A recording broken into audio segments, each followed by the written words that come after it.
What's good everyone, Shurit here. So today I'm bringing you guys a Nekroz deck profile that involves the Cyber Angels, because so many people have said, Shurit, why don't you play BENTEN? Shurit, you should play a version with the Cyber Angels. Shurit, you should play a version with BENTEN. You should play BENTEN. You should play BENTEN. So I thought, okay guys, let's finally get around to it and actually put BENTEN in the deck and see how it works. And I put BENTEN in the deck, I messed around a bit, and I realized that, wow, BENTEN is actually pretty good. And before I get into the profile, I just want to say one thing. I'm not playing Gale Dogra or the Christia lock, you know, that weird thing where you play Gale Dogra, you make a certain ritual plays and then you summon Christia, because in my view it's really glass cannon. Like, you lose 6,000 life points just to get your couple of ritual masters and Christia on the field. It doesn't seem worth it. Like, at that point, if you're that desperate to get a Christia that stops special summoning, you might as well play Dark Lords. So in my view that's not really good, but I really think this version of the deck is really good consistency and good power plays. So let's get straight into the deck profile. So first up, we play 2 copies of Nekroz of TRISHULA. Explained this so many times before, but TRISHULA is an amazing card. Good stats. Obviously, its effect being able to banish a card from the hand, field and graveyard. Really good. However, if you guys are new to the deck, I do recommend that you remember that TRISHULA isn't like TRISHULA Dragon of the Ice Barrier. Your opponent actually has to have a card in their hand, on their field and in their graveyard for TRISHULA's effect to go through. A lot of people have forgotten that ever since Nekroz format ended, because obviously you think TRISHULA is exactly the same as Nekroz of TRISHULA, but no, it's not. Like, I mean, yeah, Nekroz of TRISHULA is exactly like TRISHULA Dragon of the Ice Barrier, but yeah, it's actually not. So make sure you guys do remember that, because sometimes you can just drop TRISHULA randomly and realise, oh crap, I can't use its effect. So do remember that.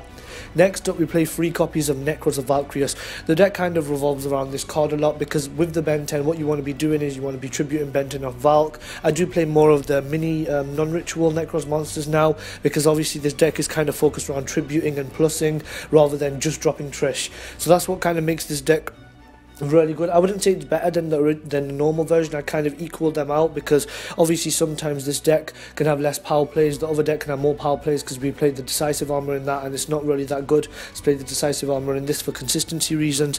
But yeah, so 3 copies of Valk. Obviously its hand effect being able to discard it, stop the battle phase, protect your UNICORE, protect your Brio. Overall solid card.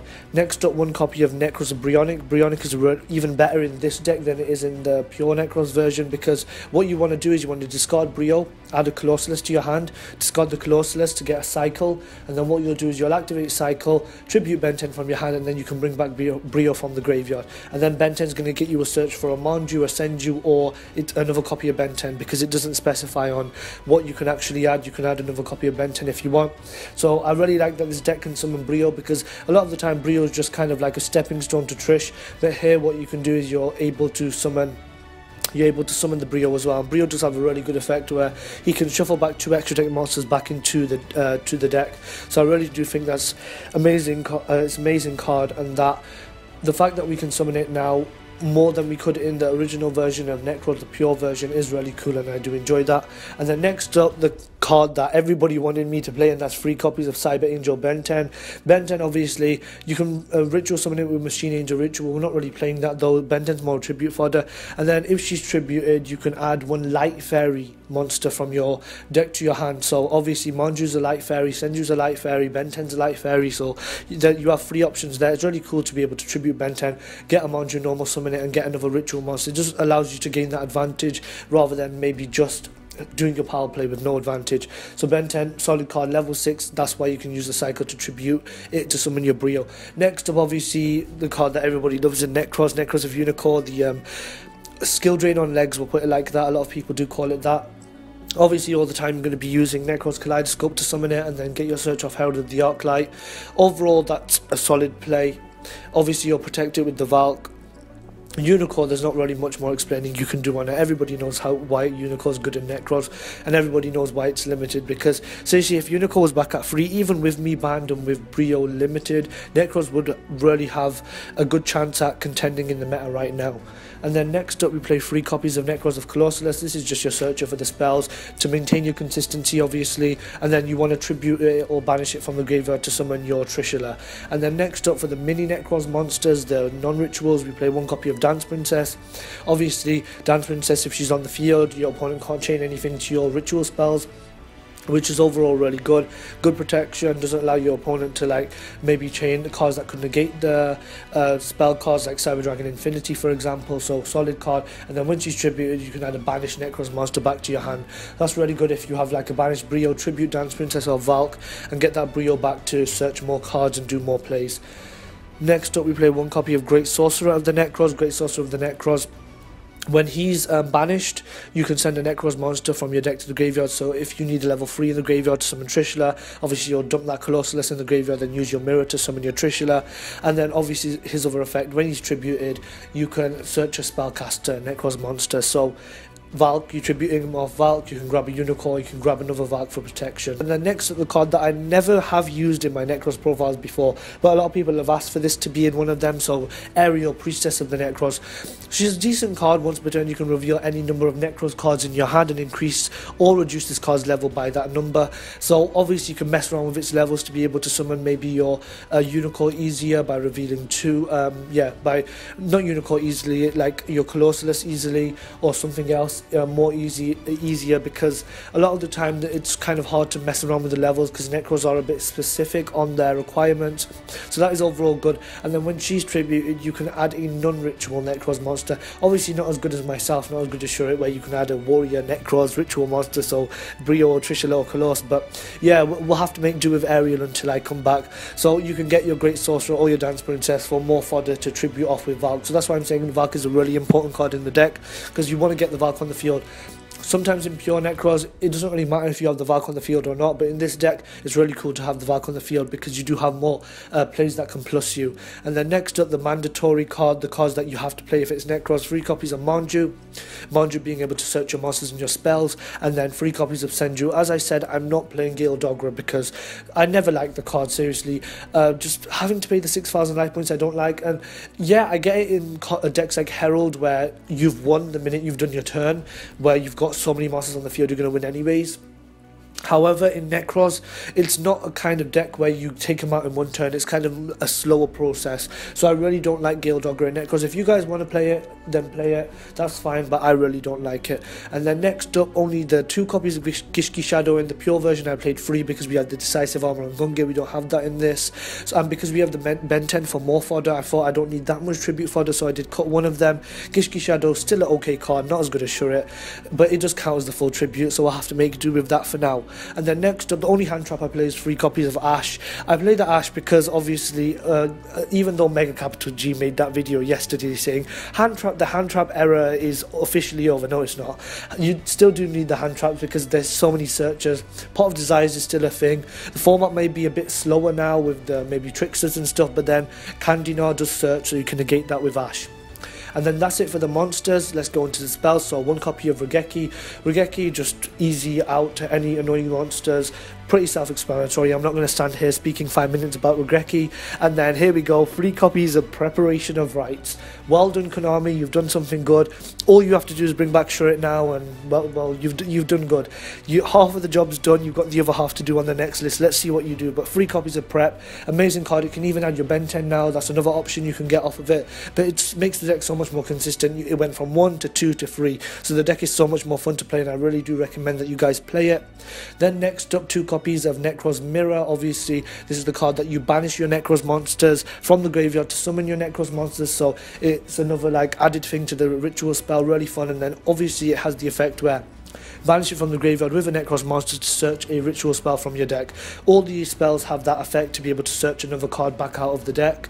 So that is really good for recovery, of course. And then next up, 2 copies of Nekroz Kaleidoscope. Kaleidoscope to summon the UNICORE. Occasionally summon UNICORE and VALKYRUS.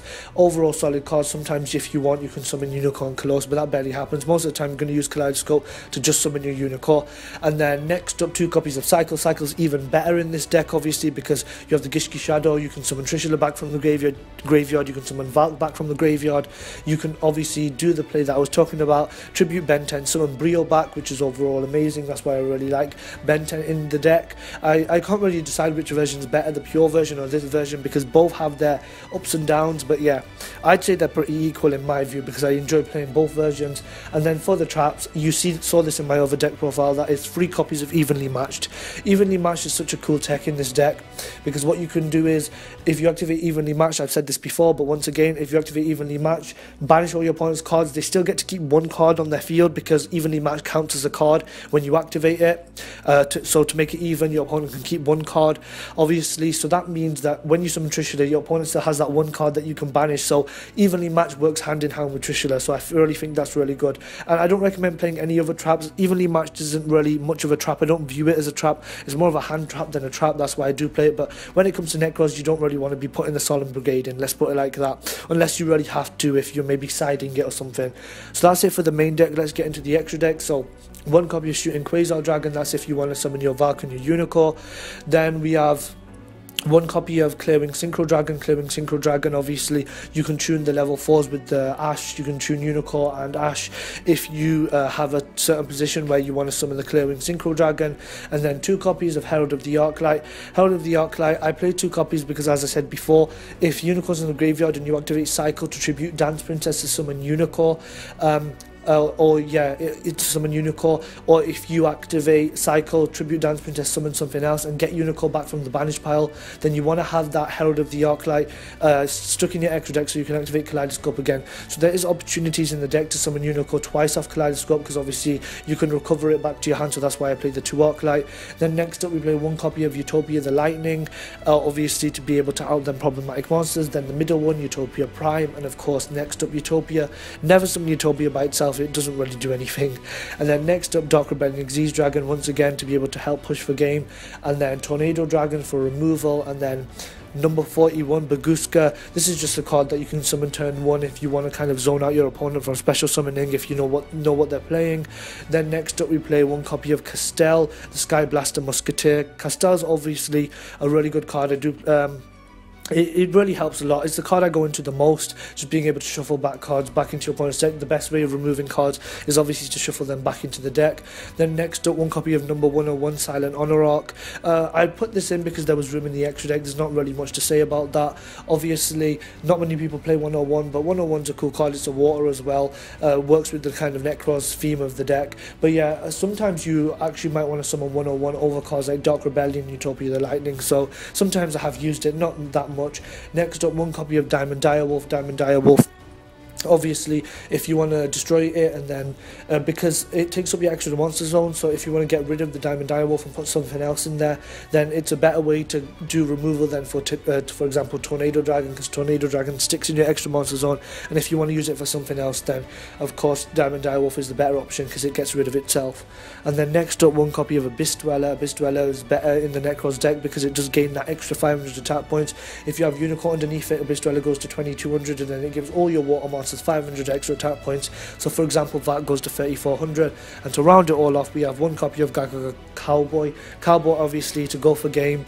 Not many people play it of course, but obviously this is Nekroz. You have so many options with the extra deck. It's more kind of like a toolbox thing where you can just go into it when you need it rather than relying off of it. And to be honest, I really like decks that don't rely off the extra deck that much and kind of mess around with the main deck. That's why I like True Dracos back when Zoo were a thing, because Zoos were like extra deck, but I really like True Dracos because you didn't even have to play an extra deck, you could play Domain. So that's it for the deck profile. Hope you guys enjoyed the video. This has been Shurit. Peace.